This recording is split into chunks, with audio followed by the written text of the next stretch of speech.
Well, I think it was a constant message about just continuing to play, continuing to execute what their assignments were and do their job, as we like to say.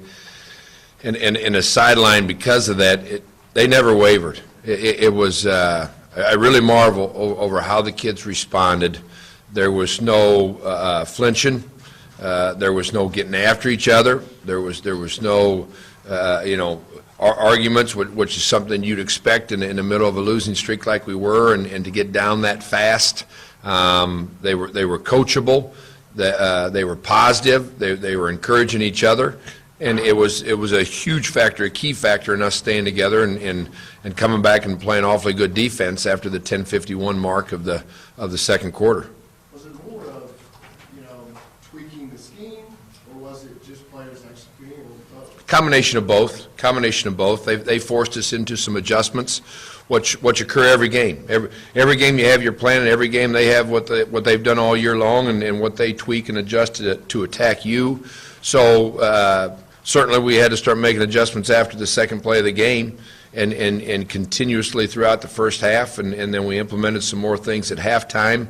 But the second play of the game is the same play that they run that Kevin Richardson scoops and scores on.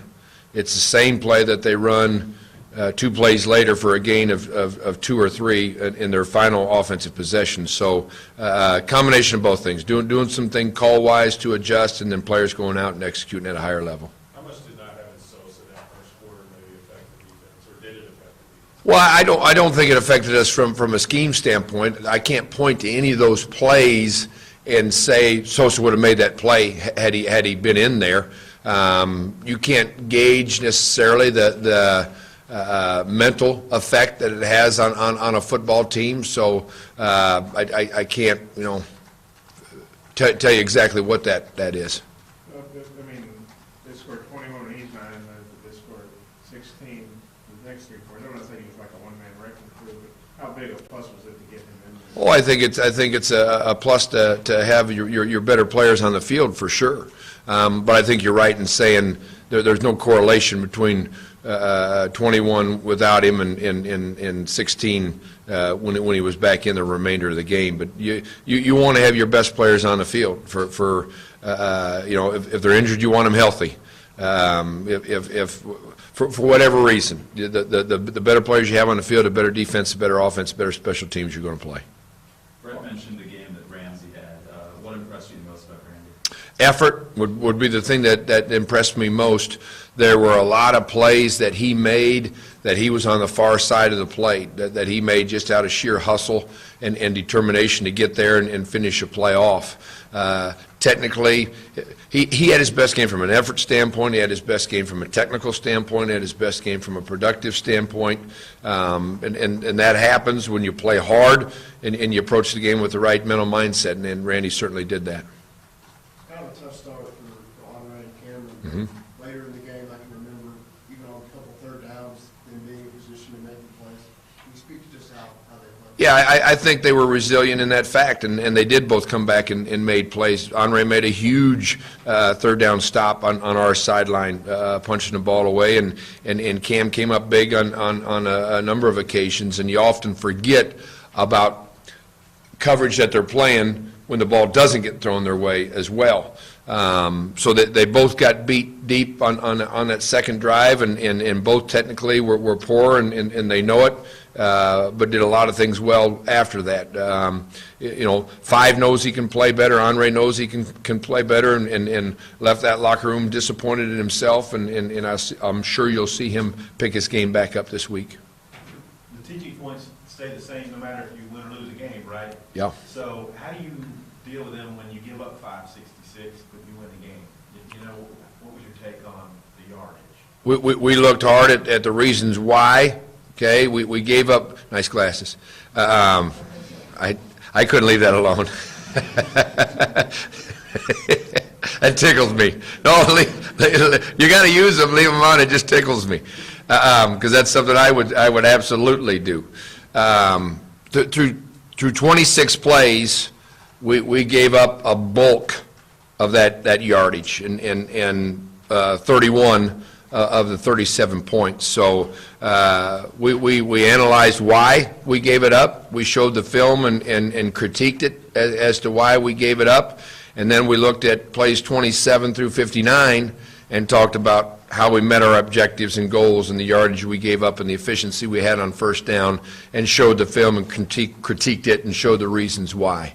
And then you set out to, through mental work, because we're just meeting on Sunday, of changing those first 26 plays. And tomorrow we'll go about physically making sure we get that accomplished. Coach, it's 31-14 and a minute 8 left. Were you surprised to see them just jumping it all over the yard? I mean, they were almost intercepted one time before that, and then of course got intercepted. Were you surprised to see them? Not at all. And we'd actually spent probably more time in 2-minute conversations in preparation last week than we had in the previous 7 games. And in our opinion, it had a good chance to come down to that. And there were some things that they like to do in a 2-minute game that were a little bit different than most people, as far as how they like to attack using the run game as well as the pass game. So with that time left, we took the field knowing we were going to get a 2-minute offense, and they were going to try to continue to gain on the momentum that they'd had thus far in the first half, and see if they couldn't get another score on us. We had not been great on 2-minute situations thus far in the year, and the interception was a result of pressure on the quarterback. He couldn't follow through thoroughly with his arm and hand on that play that affected his throw. Scooter Harris had great underneath technique and coverage on the play, and Josh Liddell was in great position on the upfield shoulder and then made a great adjustment on the ball to make the play. Post-interception, Grant Morgan, Kevin Richardson, and Bijan Jackson all gave great hustle and threw key blocks to get the ball down where we got it, to give our offense an opportunity to score. You know, when you're down 9 and the other team has the ball with 6 minutes left, it doesn't always work out that way. How big do you think that play turned out to be? Well, I think, you know, there's always a handful of plays that you can point to, but certainly Santos's caused fumble and recovered fumble changed the momentum of our fortunes, and it changed our energy as a defense. I think it changed the energy of the offense as well, as they went down and capitalized and scored on it. But yeah, when we crept back and we knew we were in a game, and then the next thing you know, we were down 2 scores. And we were on defense, probably wasn't as high hopes at that point for us to go out there and get that fumble, get that turnover, and get that touchdown, changed it right back again, and we were playing at a higher level. Can you speak to the job Dan did last week under the circumstances he was in? I don't know if you can speak to it. By that I mean I don't know if you can give it words. You know, he was so composed all week long. Great with the kids, great with the staff, great with himself in handling his preparation in such a professional manner, and then going out and you know, we put them in a horrible spot. They're down 7-zip immediately. They respond with a great scoring drive, and then the next thing you know, it's 31-7. And he continued to call a great game. He continued to keep his kids. He took advantage of the turnovers and put them in for scores. I guess I just did, but you know, hats off to the guy. Hats off to the guy. I for one don't know if I could have handled it as well as he did. Looking at it from his perspective as well, when you look at the 3rd down conversions that the offense got, how demoralizing is that for a defense? Because I think several of the touchdowns were scored on 3rd and long. Yeah. And for them to make the plays in those situations. It is huge. And you know, we'd like to get to 3rd down more as a defense. Part of the reason we're not getting off the field at times is we don't get a 3rd down in a drive, or we don't get a 3rd and medium to 3rd and long in a drive. And when you get them to that situation with your plan and your execution, you got some confidence that you're going to get yourself off the field. And your players are right to that edge that, okay, we're off the field. Then when it doesn't happen, human nature is human nature, and there's a drop in your mindset and your energy, and it does demoralize defenses when our offense is able to get that done. I know you don't coach Davey on Warren, but you coached a long time. Having a guy like that as a return guy, and I already said I haven't had a return guy like that in a while. What's that do for a team? Well, special teams, there's always, lots of yardage involved, okay, and just to kick alone. So there's a change in field position that's going to take place, and there's always an opportunity for a big play. And right now, the guy's a big play ready to happen. And you can just see on the sideline that guys want to watch it. They want to see what's going to happen. And if you got other 10 guys doing their job, he's capable of breaking one and making a big play. So yeah, I'm overusing the word energy, but it's a big piece. It's a big piece in your attitude and how you play. You bend your knees more when you have a higher level of energy, and he's helping create that.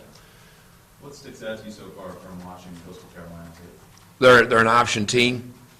That sticks out very much right in front of my face because you're not used to defending that. You got to really be disciplined in what you do. It's triple options, so somebody has to have the dive, somebody has to have the quarterback, and somebody has to have the pitch. You got to be leveraged correctly to do that. You got to be able to get off blocks, and then they use a number of different blocking schemes to try to create issues and problems for you, so you can't always be in all those spots. So they're going to create some unique practice preparation for us this week. Those long runs, like that first touchdown, is it setting the edge and making sure you're going to the right guy? Because I know Dwayne was there, and he's been there before in certain plays like that. Yeah, Dwayne was put in what we refer to as a conflict. In that C gap, there were two responsibilities on the play. There was the possibility of the quarterback keeping, which was his primary responsibility, and then there's always the potential for a cutback to occur. And Dwayne's not the only one at fault on that play.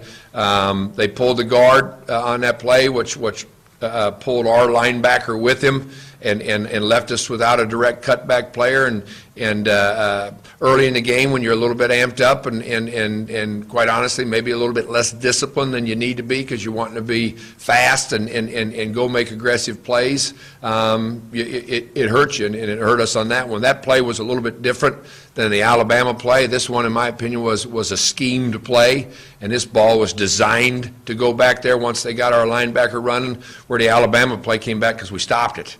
We had everybody where they were supposed to be and stopped it, and they cut back to open space, and a real good player made a fine play. I think 22 is a good player for Ole Miss. I think, in my opinion, he's the third best running back we've faced this year. Ken, was that a country fumble? That was a country fumble. That kind of a city fumble, but you got to return. That was a country fumble that had plenty of space around it with the goal line in front of him, and one of the phrases we utilize is "be quick but don't hurry," and another one is "surround the ball with your feet." And he just did it extremely well. Bent his knees, got his hips down, got his palms up underneath him, got his knuckles on the ground, and scooped and scored it just like you'd like to see. Sounds like textbook technique. It was textbook, other than his weight got a little bit out in front of him, caused him to stumble a little bit, made us a little nervous, but other than that, textbook. Who are the two best running backs you guys played? Alabama, 34, and Auburn, 21. And we're punching